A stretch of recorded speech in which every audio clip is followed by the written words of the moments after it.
Venezuelan authorities reported that 64,200 patients have recovered from coronavirus, representing 86% of the total number of COVID-19 infections.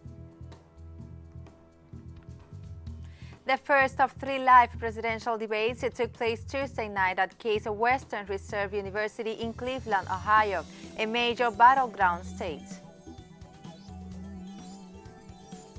Kuwait swore in its new emir, Sheik Nawaf Al-Ahmad Al-Sabah, after the death of his half-brother, Sheik Sabah.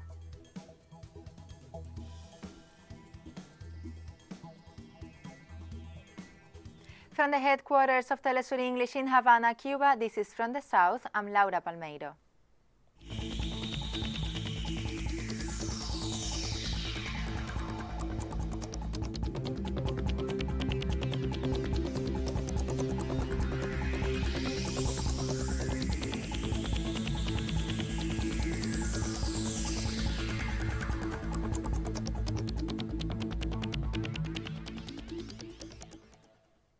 On Wednesday, Venezuelan authorities reported that 64,200 patients have recovered from coronavirus, representing 86% of the total number of COVID-19 infections in the South American country. The Vice President of Venezuela, Delcy Rodriguez, informed that in the last 24 hours, 835 COVID-19 cases and 7 related deaths were registered, bringing the total number of infections to more than 74,000 and the number of deaths to 621. Rodriguez said that the total number of new cases, 834, were locally transmitted cases and 1 was imported from Brazil. The Venezuelan vice president reaffirmed the government's willingness to work tirelessly. The president of Venezuela highlighted the importance of international solidarity and demanded an end to the financial and economic embargoes. International solidarity is particularly important right now. This is why we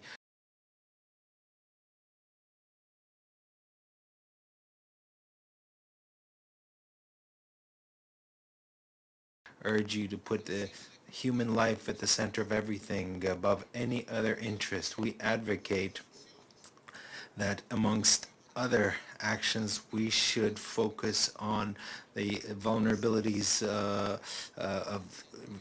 pertaining to the debt by developing countries, and that financial and technological assistance, global assistance, is increased in order to achieve a sustainable, fair, and inclusive model of development. And the Bolivarian Republic of Venezuela suggests setting up a fund for public procurement to ensure access to food products and healthcare products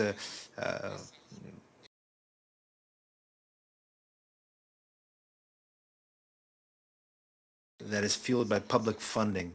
The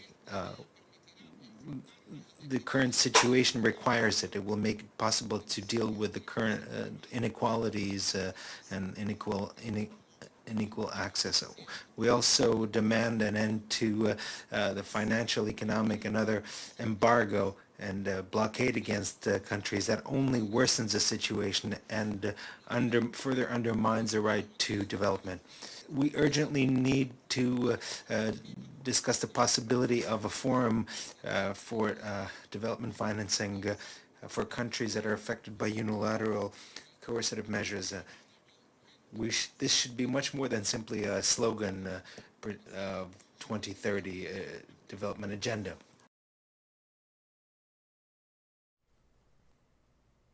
The Liberty and Refoundation party in Honduras will take to the streets to demand the approval of an electoral reform.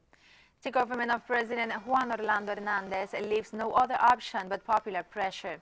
The party of former President Manuel Zelaya did not want to go to that extreme because the country's economy is broken, among other causes due to the huge theft of resources from the fight to COVID-19 emergency.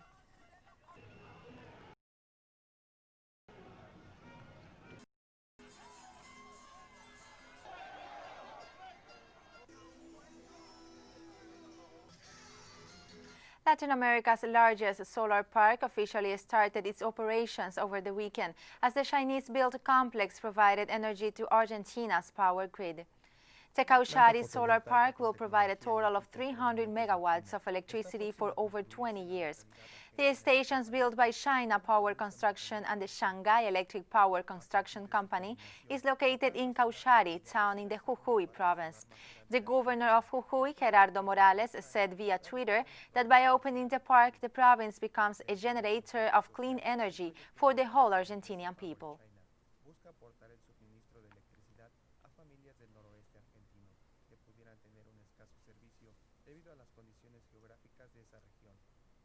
The leaders of the extinct Revolutionary Armed Forces of Colombia People's Army demanded the resignation of President Ivan Duque, who is leading a government stained with blood, drug trafficking, and electoral fraud. In a statement issued from the clandestinity, the peace agreement's former negotiator, Chief Ivan Marquez, condemned the systematic extermination of ex-combatants. With recent murders, the number of ex-guerrillas assassinated rises to 230 since the peace agreement signed in Havana in 2016. Ex-President Álvaro Uribe and his successor Duque imposed past decades of paramilitary violence as Colombia sought to inaugurate a new era of peace the guerrillas has condemned.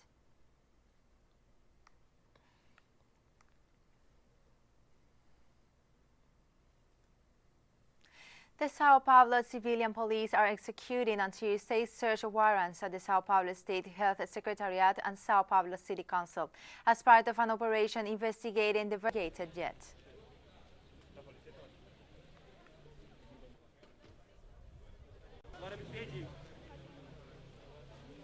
Peru's government was sued before the United Nations for the forced sterilizations of thousands of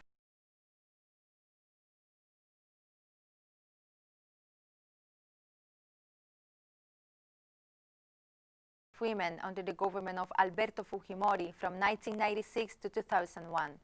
This is the first time that a complaint has been filed before the United Nations Committee on the Elimination of Discrimination Against Women to demand a full reparation for the harm caused at the victims and their families. The lawsuit exposed the case of Maria Carvajal, who was forcibly sterilized by state agents in Lima, 1996.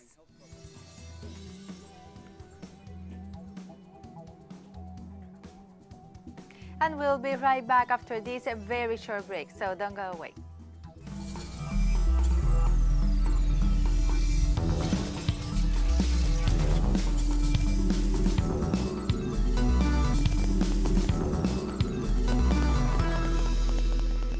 Welcome back to From the South.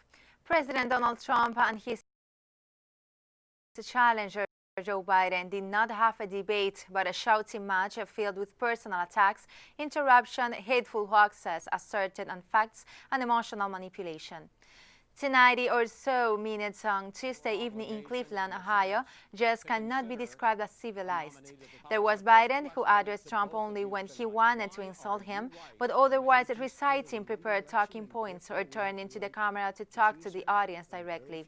There was a Trump frankly interrupting both Biden and the moderator rather than wait his turn.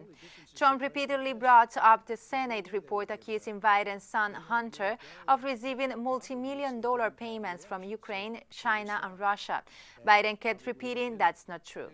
But the first presidential debate of 2020 showed us that the mechanism is now almost completely gone. Without it, it may not matter who actually wins the election. By whichever date, whether ballots are cast may end up getting counted. Waiting for this night, so let's get going about your obligation and the Senate's to consider a nominee to the power. My first question to both of you tonight, why are you right? On Tuesday, the first cruise ship to sail to Greece since coronavirus lockdown docked at the port of Piraeus after those and crew members were reported positive for the virus. The Maltese-flagged main ship 6, operated by German travel giant TUI, is carrying over 900 passengers and more than 600 crew. Nobody will be allowed to disembark as testers from Greece's public health agency embarked for inspection. According to the Greek Coast Guard, passengers had been given a clean bill of health after undergoing tests prior to the voyage.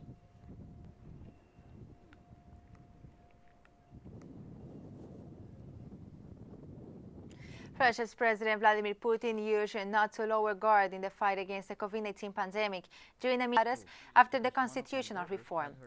Russian President noted after at least 3 governors recently caught the novel coronavirus, one of them admitted to hospital. The head of the unit in charge of epidemiological watch in Russia, Anna Popova,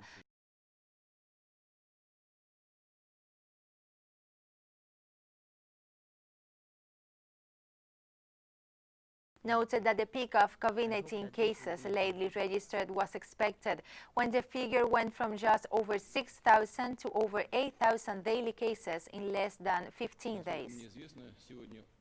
As far as I know, this morning, for the first time in the world, a vaccine against the new coronavirus was free.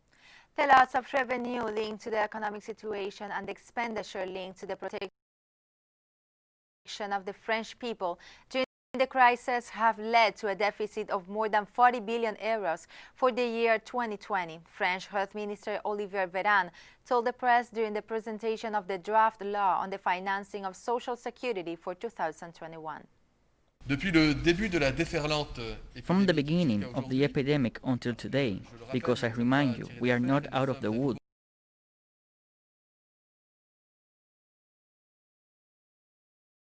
And we are once again on a wake of arms. The government's choice was to accompany the French and leave no one by the side of the road. The measures that have been put in place, the details of which I will not go back over, are extremely costly measures, the aim of which is to avoid an economic rout and a real social disaster. It had to be done. The loss of revenue due to the economic situation and the expenses related to the protection of the French during the crisis have led to a deficit of more than 40 billion euros for the year 2020. Hundreds of event workers protest in silence on Parliament Square to ask for the government to extend the furlough regime for freelance workers and allow live events to take place again, as the industry is severely hit by the coronavirus pandemic. With different measures in each UK nation, localized lockdowns and rapidly changing national picture, many Britons are confused about coronavirus restrictions, including it emerged Tuesday, the Prime Minister, with 42,000 people confirmed to have died from COVID-19 in the UK, the highest toll in Europe. Ministers are desperate to stop the virus spreading as it did in the spring. But the new rules have left many people angry, or at least puzzled.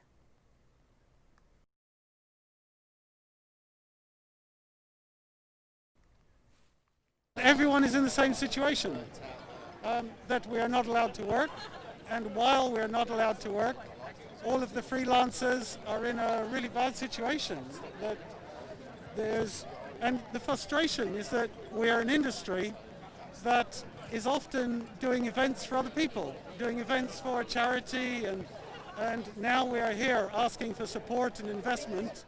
If we don't extend, or the government don't extend the furlough period, we won't be able to keep our team on. We have to make them redundant. So it's made it a very difficult situation for a business that's been operating for 20 years very successfully, and we just desperately need the support. On Tuesday, the new Japanese Prime Minister Yoshihide Suga had a first phone meeting with Russian President Vladimir Putin, expressing his determination to resolve a territorial dispute and conclude a peace treaty with Russia, formally ending their hostilities in World War II. Including concluding a peace treaty, I want to develop a relationship between Japan and Russia holistically. I do not want to postpone the issue of the northern territories to the next generation. I want to put an end. I told that to Putin. There were comments from Putin that we need to continue holding dialogues on any kinds of bilateral issues. I felt I could have honest discussions with President Putin, maintaining our basic stance and solving the territorial issues and concluding a peace treaty. Japan will keep negotiating persistently. Both I and President Putin agreed that we would like to discuss the relationship between Japan and Russia in person, honestly. That's all. China said this Tuesday that it will not tolerate new protests in Hong Kong, given the plans of some groups to take to the streets on October 1 due to the recent arrest of 12 people at the sea.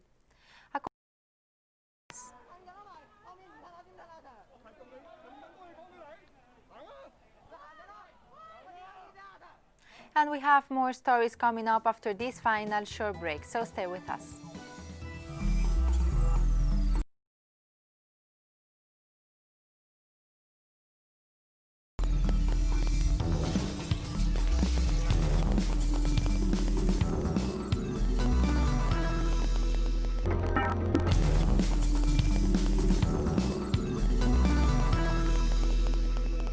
Welcome back to From the South. Kuwait on Wednesday is swearing its new emir, Sheik Nawaf Al-Ahmad Al-Sabah, after the death of his half-brother Sheikh Sabah, who died in the U.S. at the age of 91. Sheik Nawaf, who is 83 years old, was sworn in at the National Assembly in Kuwait City as the country prepares to receive the body of the late Sheikh Sabah Al-Ahmad Al-Sabah. According to the royal court, the funeral will be restricted to emir's relatives, a move likely designed to avoid large crowds amid the coronavirus pandemic. Sheik Nawaf had served as the crown prince since 2006.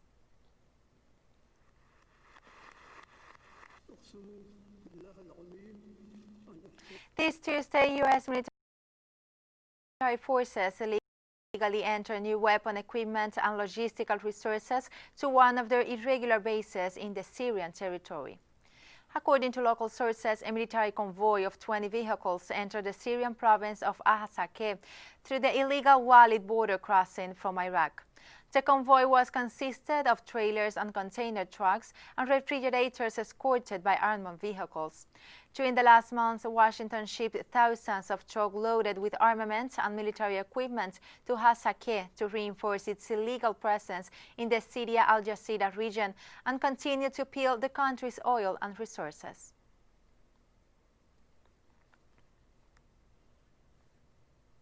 And the United States is seeking to increase its military and political influence in the northeast of Syria, and for that purpose is reinforcing its illegal military bases on Syrian soil. Our correspondent Hisham Awanes brings us the details. U.S. Special Envoy for Syria James Refry recently met with Kurdish militias in areas under their control in northeast Syria. During the meeting, he demanded that they unite their ranks under a single command and stop the sale of oil and wheat to the Syrian government. Through this step, Washington intends to activate the so-called TeleSUR Act, stop Russian attempts to relaunch the dialogue between Damascus and Kurdish forces, and boost its divisive plans against the Arab nation, according to experts. The U.S. strategy is based on the use of local force that serve its interests and confront the popular force contrary to its colonialist plans. And in our case, the so-called Syrian Democratic Force constitute the instrument that the United States used to strike against national unity, territorial integrity, and the national economy. And unfortunately, this force acts in an opportune manner in the service of the plans of U.S. imperialists, which fulfill these troops and trucks loaded with weapons, ammunition, and war material. Meanwhile, U.S. tankers are moving stolen Syrian oil in the opposite direction. The northeastern region of Al Jazeera, Syria, is occupied by the terrorist organization of the so-called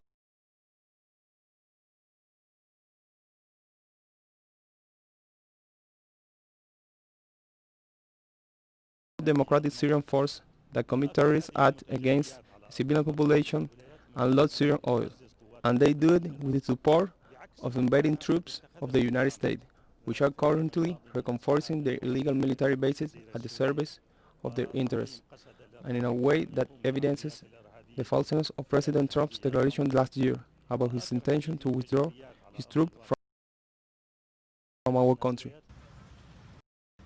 In response, the Syrian Arab Army and its Russian ally have reinforced their military positions in the northeastern province of Al-Hasaka and adjacent cities. In turn, popular resistance against U.S. troops and their Kurdish mercenaries has intensified. The Syrian government and citizens describe the U.S. forces as occupiers and ratify their determination to continue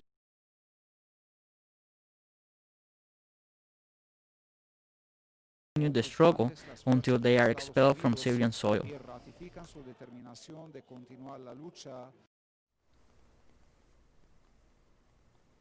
The United States continues to test anti-missile weapons and defense systems since its embassy in the capital of Iraq, generating the rejection of the citizens of Baghdad. This is what the Iraqi authorities denounced this Monday after the noise of the missile launch under detection by a new anti-aircraft system installed at the headquarters of the embassy will generate alerts in the so-called Green Area, the safest capital of that. The diplomatic headquarters confirmed that this Monday and Tuesday they would carry out military exercises within the framework of emergency maneuvers in order to improve their defensive capacities. The Iraqi population, as well as the coalition represented by Al-Fatah, reject this type of actions and allege that they violate all diplomatic rules and international laws regarding state security.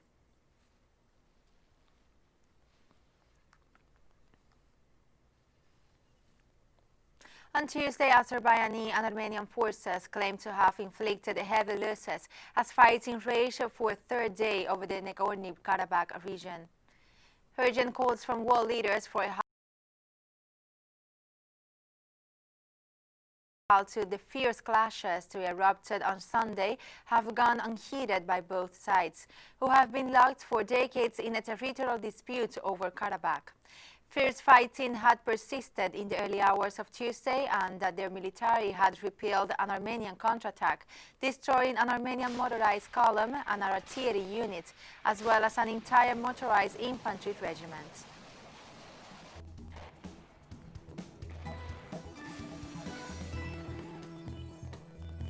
And we have come to the end of this news brief. Remember, you can find these and many other stories on our website at telesurenglish.net.